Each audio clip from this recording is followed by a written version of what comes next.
know how to do it. When you were a baby, you unsuccessfully tried that new walking thing for like 4 months. And now you walk like a champion. Same with talking, swimming, riding a bike. The desire to try new things is built into you.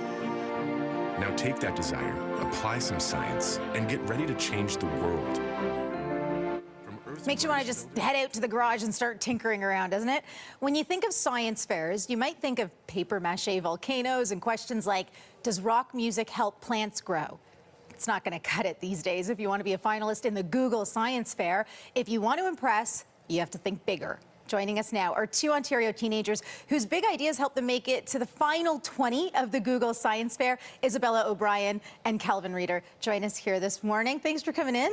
Thanks for having us. So how are you feeling? Calvin, how are you feeling being in the top 20 with Google?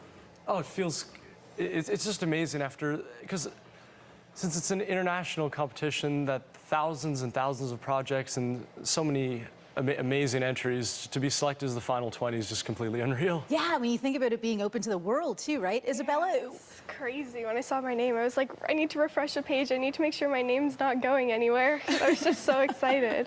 And then it stayed there. Yeah. And then what did you think? Oh, I just couldn't believe it. Because I mean, I've worked a long time, I guess, on my project, but I knew it was good, but so were all the other entries. Oh, that's so nice of you. Well, tell us about your project specifically. What was your goal? So, well, my project was seeing if I could recycle shells to try to slow down the effects of ocean acidification, because the human-produced carbon dioxide that we're making is being absorbed into the ocean, and it's changing our ocean chemistry.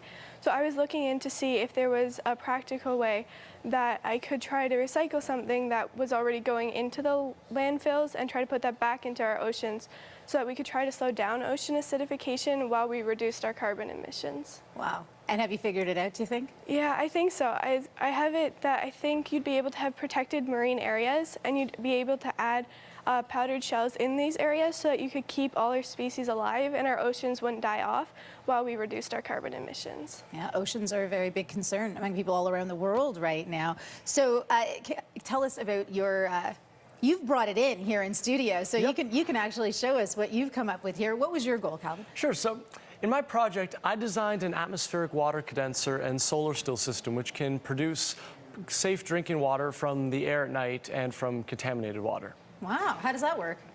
And so here it is in the atmospheric water condenser setup. And so just take off this. So it's made of aluminum and contains inner vertical cells. And so it uses the natural process of condensation at night. So during the night, the ambient temperature drops. And once this happens, water in the air changes from its gaseous state to its liquid state and coats surfaces. And this is what we conventionally call dew. And so water condenses on the inner surfaces of the condenser and flows into the base where it can be collected. Now, if it just relied on this, obviously there's not dew every night. And so to increase the amount of water I could condense and the amount of nights in which I'd be able to condense water, I designed passive cooling techniques so that to artificially cool the surfaces of the condenser to the right temperature without using electricity. And that's what one of the methods is this top piece, which is called a parabolic reflector array. Yeah, without using any electricity or anything like that. Who could that help? Well, it has a lot of application areas that are suffering from the global water crisis, which is what I initially designed it for. And so a lot of areas from Southeast Asia to Africa have over 1 billion people who lack access to clean drinking water.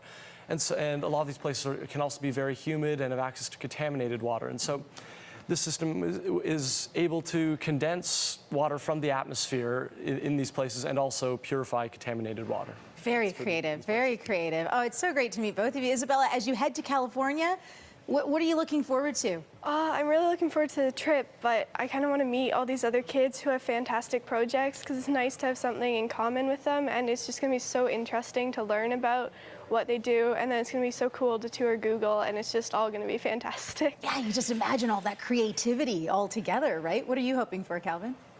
I'm just so excited for the amazing opportunity to present to amazing judges who are at the top of their field and And just the relationships you meet, and we've both been to several science fairs before, and you just meet so many like-minded people who have such a passion for science and engineering, and just make fantastic connections that you keep forever. And so I'm just really excited for that. Yeah, well, I'm sure we're all happy that you're making those connections for us too. Thanks so much for coming in to speak with us. Good luck.